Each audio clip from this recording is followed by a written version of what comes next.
And so being the bad guy, I think definitely comes into play on like a daily basis, because there's lots of people who are going to think that you're the bad guy, whether you consent to that or not. There's lots of people in your workplace environment, at the grocery store. Like, I'm not even talking close friends, let alone romantic partner. I'm just talking the basics.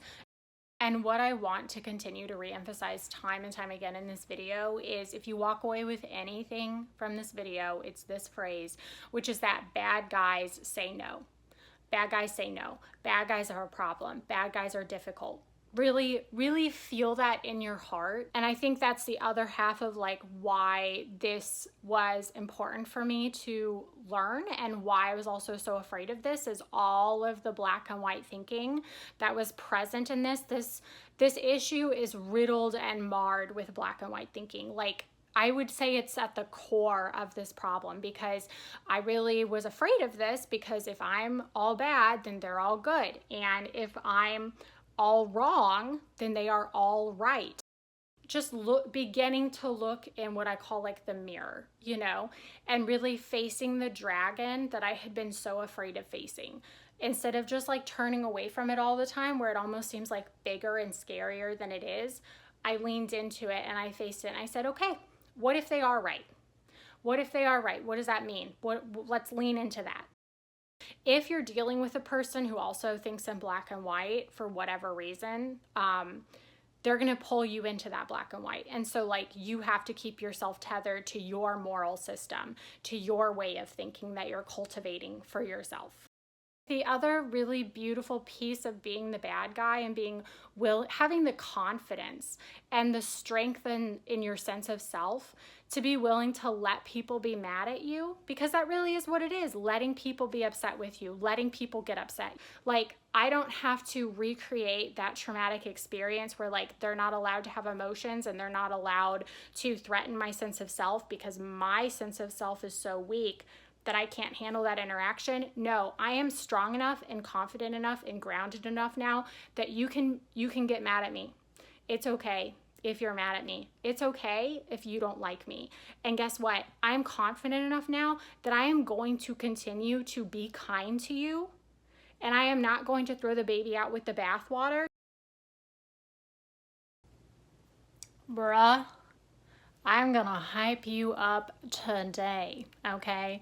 Also, if you clicked on this video because some part of you was like already indignant at the title, or if some part of you clicked on this video because you were like terrified of the title and you're terrified of the idea that you might watch this and somehow like it will teach you that you actually are the bad guy, then this video today is for you. Yeah, I really want to explore this. I've been wanting to explore this for a while on my channel. There's been lots of other videos that I have wanted to make, and so those have happened. But now it's time to really explore the idea of being the bad guy. This was something that terrified me for so much of my life. I've kind of talked about it briefly in other videos and other interviews, but for me, I was terrified of looking in the metaphorical mirror for so much of my life, because I was afraid that if I was the bad guy, all these other things were therefore also true. If I was the bad guy in a fight, then therefore I was completely worthless and unlovable. If I was the bad guy in a fight, then everyone deserved to leave me and like no one would stay. If I was the bad guy in a fight, then I was all bad, like all bad. If I was a bad guy in a fight, I was just left completely worthless with no positive value whatsoever, and therefore was not worthy of being in relationships with people or relationships that lasted. And that is a lot to be on the line. That is a lot to have at stake for yourself when you're in an argument with someone. For me, my fear of being the bad guy definitely held me back in like so many different ways throughout my life, because part of life is conflict. Part of life is people disagreeing with you. Sam Vaknin, in one of my favorite videos of his, where he was doing an interview and he kind of explained like from the beginning of a child's life all the way through adulthood, like how a narcissist is essentially formed versus somebody with borderline. But either way, he talks about how like the big the most important shock that kind of happens for the child is when, you know, they've been in this environment with their family unit, and then they enter into the real world, and not everybody agrees with them, and not everybody follows the same rules that their family does. And I definitely can relate to that feeling of entering into the world and that shock for sure. And I think that also just highlights once again that so much of life is about conflict. So much of life is people literally having cultural differences in what they come from versus what you come from. Life is not about just entering into the world and everything just flowing super smoothly and everyone having the same morals as you and everyone having the same opinions as you. Like, life is literally about the differences between us and the people around us and how we deal with those differences. We are sort of this microbiome of human personalities existing and bumping into each other every single day. And like, how do you deal with that? To how upset does that make you? And how much does that ruin your day on a daily basis? And do you want that to change at all? Because this microbiome is not necessarily going to change. So do you mind that people can ruin your entire day so easily? Or do you want to find a way to handle that better? And so being the bad guy, I think definitely comes into play on like a daily basis, because there's lots of people who are going to think that you're the bad guy, whether you consent to that or not. There's lots of people in your workplace environment, at the grocery store. Like, I'm not even talking close friends, let alone romantic partner. I'm just talking the basics. And the workplace environment is something that I definitely want to do a whole video on, because that ecosystem of personalities that we have to go to for a minimum of 40 hours a day if you work a full-time job, but sometimes more, that is your second life. That is your second metaphorical family that you have to interact with all the time. And that's a whole thing. And I definitely want to make a video on that, because being considered the bad guy comes into play so much at work as well. And if you don't know how to be okay with people not liking you, that's a real problem. It's a real problem because it's going to affect how you even advocate for yourself. It's going to affect the decisions that you make in how you interact with people who might be disrespecting you. It's going to affect just everything, really. You being able to honestly voice your opinions when it might be necessary to stand up for yourself. You shutting down unnecessary interactions when people are boundary pushing you, just in the workplace, let alone in life. Like, to effectively shut down people's boundary pushing, and this is something I wanted to get into that I can just get into now, to really shut down the manipulative tactics that people will use on you to exploit you, you have to be the bad guy. The bad guy. That's the main thing I want to emphasize in this video, is like, become comfortable with being the bad guy. Become comfortable with being a problem. Become comfortable with being a bitch.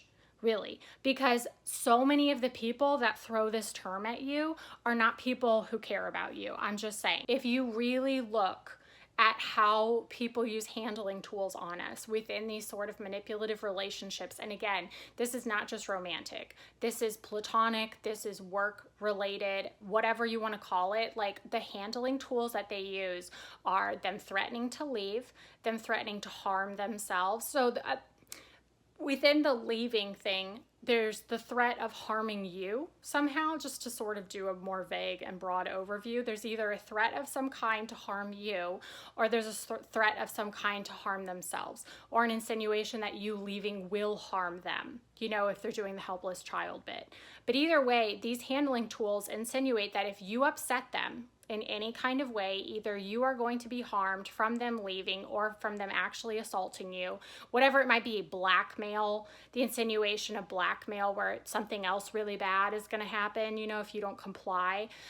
All of these things happen if you upset them. Well, how do you upset them? You upset them by being the bad guy. And this is another real vulnerability. When we have talked on my channel about knowing your vulnerabilities, when we've talked on my channel about how vulnerabilities are essentially like a hole. If you're wearing like a piece of armor to protect you, your vulnerabilities are essentially holes in that piece of armor.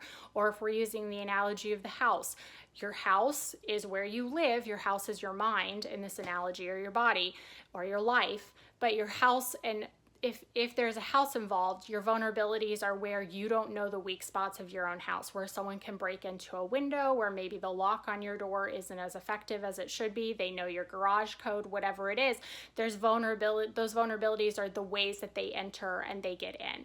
So this is a real vulnerability, because the idea that like if you upset them and they tell you that you are the bad guy, you have no way of re-regulating yourself. You have no way of restabilizing your sense of identity on your own, because they determine it. Everyone else determines it, not you. You don't have a plumb line set up. You don't have regrounding tools in place. So because of that, they are the God in your life, and they determine all of these things, and they are telling you that you are worthless. They are telling you essentially all of these like curses, about you, and you believe them because you have no way of restabilizing or re-regulating. That's a real problem. And if you think that people don't test you with this in the beginning to see if you have a way of restabilizing yourself and re-regulating yourself on your own, you're wrong. There are 1,000 ways someone could test you and metaphorically poke at you in the beginning to see if you have the ability to believe in yourself and consider yourself a good person on your own. There are all of these ways that they essentially in the beginning do sort of like a micro leaving or a micro threat. And if you have no way of handling that, and if you again let them become the narrator and decide which role each of you are all the time, as I talked about in my storyteller videos, like you being the broken thing, you being the bad object, as Sam Vaknin talks about, I'm sure many other people, like all of this is related. So you learning how to lean into the uncertainty of am I the bad guy? I'm not sure if I'm the bad guy. That's what I really want to get into right now. So let's do it. And what I want to continue to reemphasize time and time again in this video is, if you walk away with anything from this video, it's this phrase, which is that bad guys say no. Bad guys say no. Bad guys are a problem. Bad guys are difficult. Really, really feel that in your heart. Like, obviously I'm using the term bad guy sarcastically, but like really feel that if that helps you lean into the uncertainty of being a bad guy. So why was I afraid of this? I was afraid of this because I didn't know how to identify anything for myself in terms of truth. I still struggled with that, and everybody else was the narrator, not me. Everybody else was the storyteller for me. Everyone told me what to believe, and I essentially followed whatever felt most comfortable at the time, but I didn't have any tools to determine truth for myself. So I was terrified of someone else deciding for me that I was the bad guy, because I had no way of really counteracting that in my own mind. I didn't know who I was, which is essentially what I just said, but in a different way, because even deeper than not knowing how to determine the truth of a situation on my own, I didn't know how to determine the truth about like myself and my character. I had no barometer to measure myself or others on my own, which I definitely do nowadays. I know the expectations that I have for other people. I know the expectations that I have for myself, and I live by those daily. And it was very uncomfortable to learn this skill, because there is even more conflict than normal in the beginning, because a lot of the relationships that I had in my life up until that point were semi-exploitive. Half of the reason for that was because I never advocated for myself. I had no expectations of them. So if I had no expectations, why would they, you know what I mean? Like, know what expectations I have if I didn't have any. So part of it is knowing my own part in that.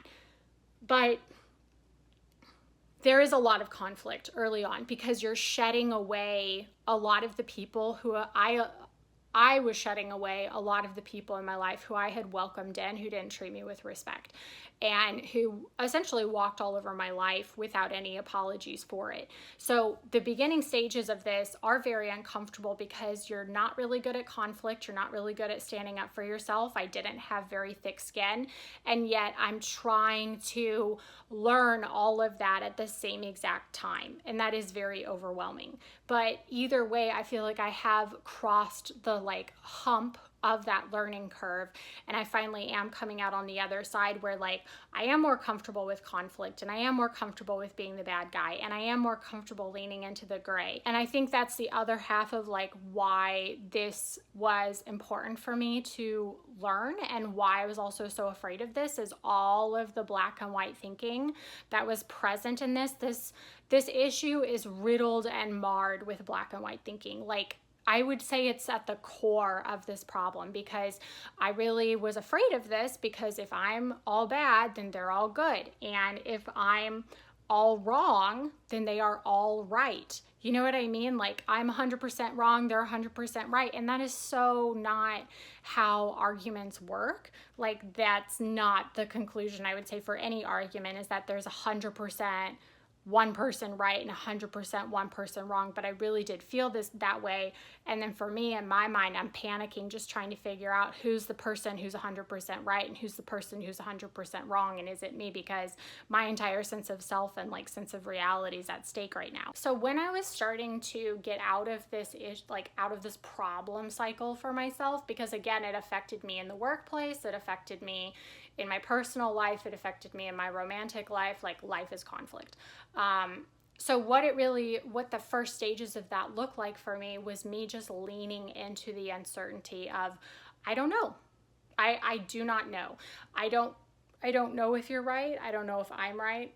I just don't know. But I am willing to accept the fact that I might be this thing. Just beginning to look in what I call like the mirror, and really facing the dragon that I had been so afraid of facing, instead of just like turning away from it all the time, where it almost seems like bigger and scarier than it is.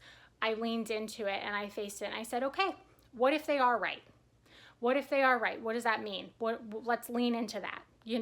So that was really the first step for me. It was also kind of like reminding myself, and again, this is not something I did on my own. So many of these skills that I've learned, like, God bless all of the trusted people in my life who are willing to be there for me and like have these conversations with me, because I definitely borrowed their perspective and their insights from being like successfully married for a really long time, or just looking and existing in life from a different, like, stronger perspective than I had. I definitely like borrowed those things. Sorry, there's like hair in my eye.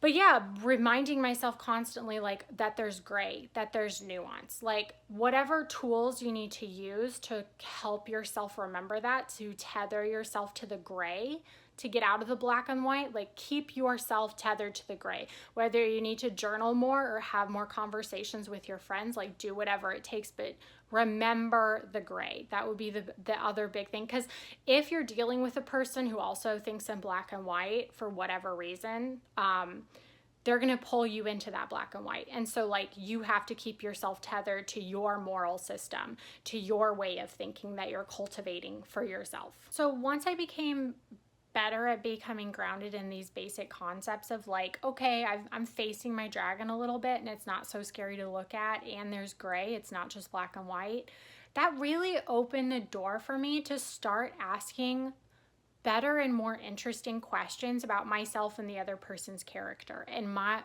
my own story, although sometimes, but just their story, like really trying to consider like the other factors that are at play. But yeah, I just started being able to relax enough and not be like so scared that I could like actually ask these questions to myself, because there wasn't so much on the line. I wasn't so freaked out. Now, like having gone through that journey, not being afraid of conflict, leaning into being the bad guy, knowing what kinds of questions I want to like ask myself about the other person, about the fight, things like that. I feel like when I go into conflict now, and this is not all the time, I still can get pissed off. I still can get triggered. Like lots of things can still happen that make this go terribly wrong for me, which can be incredibly discouraging and disappointing, but we're all failing forward every single day. But I feel like I'm now in a place where it's like, it used to be where I was like, oh, is this person a narcissist? Like, are they a narcissist? Are they a narcissist? Are they a psychopath? Are they a narcissist? Is that borderline? Like, is that histrionic? Like, what is that? And first of all, I'm not a therapist, so I'm never really going to know. And also, like, the labels, which this is a whole thing that I want to make another video about, and I probably will be within the next few weeks, but the labels are so distracting. Like, they're so distracting, and more than distracting, they are limiting. They are limiting because the minute I slap a label on someone, first of all, I'm no longer asking questions about that person. My mind just starts to think that I know everything about them. But the main thing is that I just stop asking questions, and I don't like doing that. And the other thing it does is it actually causes me to go into black and white thinking a little bit, to be honest, because I'm now seeing them as the entirety of this label. And most people are not the entirety of their label, because there's not, like, let's say they were a narcissist. If you know how to have effective boundaries with different people, you know how to, like, this is again just about learning how to exist with the microbiome of human personalities around you. You're going to run into people with personality disorders. You're going to run into people who, even if they don't have a personality disorder, are incredibly selfish and immature. So the personality disorder label doesn't even matter, because they're just kind of shitty as a person. Like, that's all you really need to know. But are you so handicapped, and is your window of tolerance so limited, and is your ability to interact with people who are different than you so limited that you don't even know how to have boundaries with a person like this so that you can enjoy the good parts of them?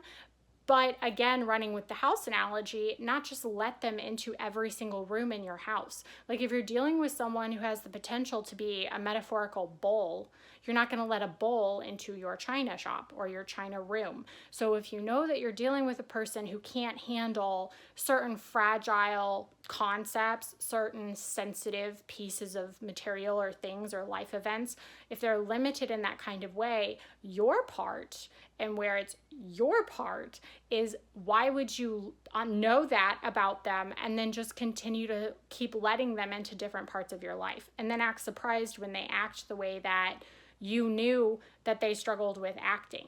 Like, we have to be realistic here. We can't just look at people and be like, well, you should be like this, you should be like that, you should be like this. Okay, well, they're not.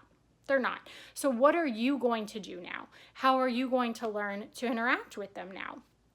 And that's the other piece of this that I wanted to touch on, is when I have gotten to this point in my life where I feel this kind of like more groundedness and more sense of confidence in fights, because I'm not 100% there yet, and I probably never will be. I now feel like I have the opportunity to love people better. Like, the other really beautiful piece of being the bad guy and having the confidence and the strength in your sense of self to be willing to let people be mad at you, because that really is what it is, letting people be upset with you, letting people get upset. You have to let people be upset with you and get upset at you. If you have the strength, which is a very human thing to do, and we appreciate it when people can do it for us, right? Because our ways of getting upset are not always pretty and smooth and eloquent. Like, there's been plenty of times where I got upset and maybe even triggered, and it was not attractive. And the people who were there to handle that with like grace and understanding, we all know how impactful that is in our lives. So being able to be the person now, I'm really proud of this, that I can be a person who can handle people getting upset with me, that can handle people being mad at me, that can handle people who also oftentimes come from trauma, who probably don't have personality disorders and also just struggle with a lot of PTSD like I do in different ways.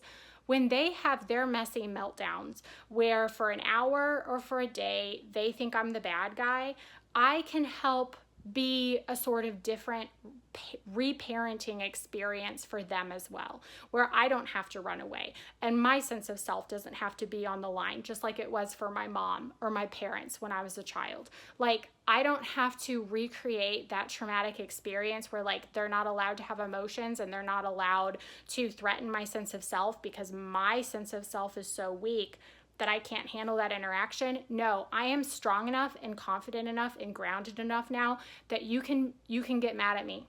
It's okay if you're mad at me. It's okay if you don't like me. And guess what? I'm confident enough now that I am going to continue to be kind to you And I am not going to throw the baby out with the bathwater just based off of one experience. Now, if we have a whole history of experiences, that's very different. But if this is like first time, second time, very rare occurrences, like I have the wherewithal now to be that grounded tree for you while you become the kite in the wind and lost for a moment in your own emotions, where you don't know if you like me and you don't know how you're going to feel about me tomorrow. I can handle it. I can handle it, and I can do that for you. I didn't really say this, but I just wanted to throw this in here really quick. And the reason why I'm able to do this is because I know who I am. Because I have a strong enough and a strongly developed enough sense of self on my own that I created with myself, that who I am is not threatened. Who I am was built by me and stays in me, while you become the kite in the wind and you're not sure what you think about me and you're not sure how you feel about me. And I can do this with strangers in the workplace too. Like, I'm not bothered. I'm not bothered if so-and-so in whatever department doesn't like me, because I know who I am. And so-and-so in whatever department doesn't know me. So why would I be concerned with what a stranger who doesn't know me thinks about me? You know what I mean? And not just that, but like, I'm so unbothered now because I have such a strong sense of self, and I know my expectations for myself and other people who are going to get close to me, that I can literally continue to be kind to that person. It's not even that I'm not bothered. It's one step further than that. I can literally be kind to you still. That's how much I'm not bothered and not threatened. Like, it's not even going to affect my ability to still engage with you as a decent person. You're not going to change my moral baseline. You're not going to change me, especially as a stranger who doesn't like me. You're not going to change me into someone who acts less than. And it's easier said than done. And I'm not saying that this is happening across the board all the time. I'm just saying this is definitely something that has happened for me and has been possible for me to do. And I've been really proud of that change. And even deeper than that, something that I am so proud of, because I really feel like this is a gift that was given to me by so many people. And I am so proud that even in some small way, I can give this back to other people now, because it is such a gift. It is such a gift to be able to do this for others and to handle them and their messiness and to be there for them and their messiness like people were for us, you know? But I now have the confidence and the groundedness enough to ask you questions and to have genuine curiosity about what's going on with you, what happened in your life, how did you get to this place where you're this upset. I have the ability to do that for you, and I didn't before. I was so afraid and so self-absorbed and felt like so much was on the line before that, because I'd had such genuinely toxic, abusive interactions with people for so much of my life, where there was not healthy communication, and it was all about them, and it was very one-sided. And these are very real things that happen that break us down, you know? But I am proud of the fact now that I can, because that was the habit and that was the predominant pattern in my life for so long, it took away the opportunity. It robbed me of the opportunity to be able to even handle somewhat normal conflicts with people. And that's the part that I want to get back to, you know, because so much of life is not gaslighting and so much of life is not this abuse. It's just people who don't know how to do conflict with each other. And it's like the blind leading the blind, man. And after people have a few not necessarily smooth, not necessarily easy conflicts or interactions with each other, they just want to write each other off as having personality disorders. And for me, that's not even the question that I want to be asking. That's not even the point of what I want to be trying to figure out in life anymore. Like, I want to be able to learn about the people around me. I want to work at understanding the people around me. And you know why I can do that? Because I know how to have boundaries without throwing the baby out with the bathwater. And if you want to know more about what I'm talking about, there's a video that I made called Common Friendship Habits. I think it's of trauma survivors. You really should watch that, because that's where I explore this idea more of like having different sections of your yard pieced off, and like I talked about before, different sections of your house pieced off. Like, you don't just either completely let people in or completely shut them out. that's not healthy. It causes whiplash, emotional whiplash, not just for them, but for you. It really is a very traumatizing way of going through life. And it's just not how I personally think that relationships should be done, because you're missing out on so many beautiful aspects of people's personalities just because there's a few rough parts about them that kind of push you and test you and frustrate you. But that's not the same thing as being triggered. And we have to learn how to also let ourselves feel frustrated, let ourselves feel that window of tolerance, that threshold being pushed so that it can grow. I feel like this video is already going to be really long, but one of the other things that I did want to touch on in this video is like, while you're learning how to be the bad guy in fights, another thing that was very helpful to me, and this kind of goes into my plumb line video, but from the standpoint of more platonic relationships, I know I touched on it in my plumb line video for romantic relationships, and what I touched on was when someone's threatening to leave, when someone's threatening to essentially throw away the relationship, you have to look at them even from a romantic standpoint or also from a platonic standpoint and say, are they worth, like, does it matter if I lose them? Are they someone that's even worth my time? Are they someone that's even worth my energy? Like, I'm not threatening to leave, but they are. So what does that mean for me? Am I losing something super valuable? Like, assessing this person's character. And in my plumb line video, where I'm talking about it from a romantic standpoint, I say to have a list of what you expect and want from a romantic partner, personality qualities. You know, I'm not talking about having a lot of money and all this stuff. I'm talking about personality qualities in fights, in life. What are you looking for? And then in those moments where someone might be threatening to leave or discard you, essentially, possibly, you can look at that list to help yourself. Again, you're learning how to restabilize, you're learning how to reground, because that can be a very scary thing for someone to threaten if you don't know how to measure who is valuable and who is maybe not necessarily contributing really healthy things to your life. And I would encourage people to do the same thing for friends, coworkers, whomever. Have a list of qualities and characteristics that you expect out of your friends, out of the people who are going to get close to you. Again, using the yard analogy, there are people who are in my life, but they're farther away. They're not all the way in my yard, and that's not the same thing as what this list is for. This list is for people who get close to us. This list is for people whose opinions actually matter to us. And if you don't meet the qualities of friendship that I'm looking for on this list, your opinion is less valuable to me. If you're telling me what you think about me. I hope that makes sense. So having a list of character qualities will really also help reground you after a fight with someone who maybe you don't know that well. These are people who maybe are more like strangers right now. You can look at that list and be like, did they present these different qualities during the fight, during the conflict? Are they presenting these different qualities right now, being kind, considerate, whatever it might be? I don't know. And then if they're not really matching the qualities on that list, maybe you don't need to take their opinion as seriously for now, and maybe let that help you relax a little bit. And then the last thing I'll just say in this video is, like, for me, when I'm in fights now, the first thing that I really remind myself of if I feel myself getting panicked or afraid, or honestly just kind of like triggered where my mind isn't like thinking as clearly, because it still does happen sometimes, the first thing I remind myself is this person's not a god. And I think that is the first and the most important point, because we do turn people into gods.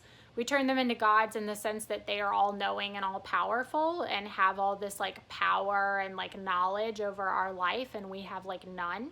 And also they're gods because of how much they mean to us. Our life is nothing without them, because they are our God. I always say those words weird. They are our God. They are an idol to us that we worship. And so without them, we lose everything.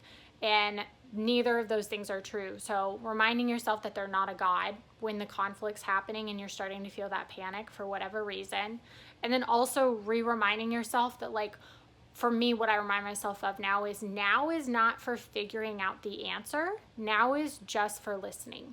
And that releases me from a whole lot of pressure, because I used to feel this way, and I used to be made to feel this way, that a conclusion had to be reached right now, right now, right now. What is the truth right now? Do you agree with me? Do you not agree with me? And guess what? You are allowed to have time to process. Nothing has to be decided in this moment. I don't care how much the other person throws a temper tantrum and fights and screams and like kicks and cries.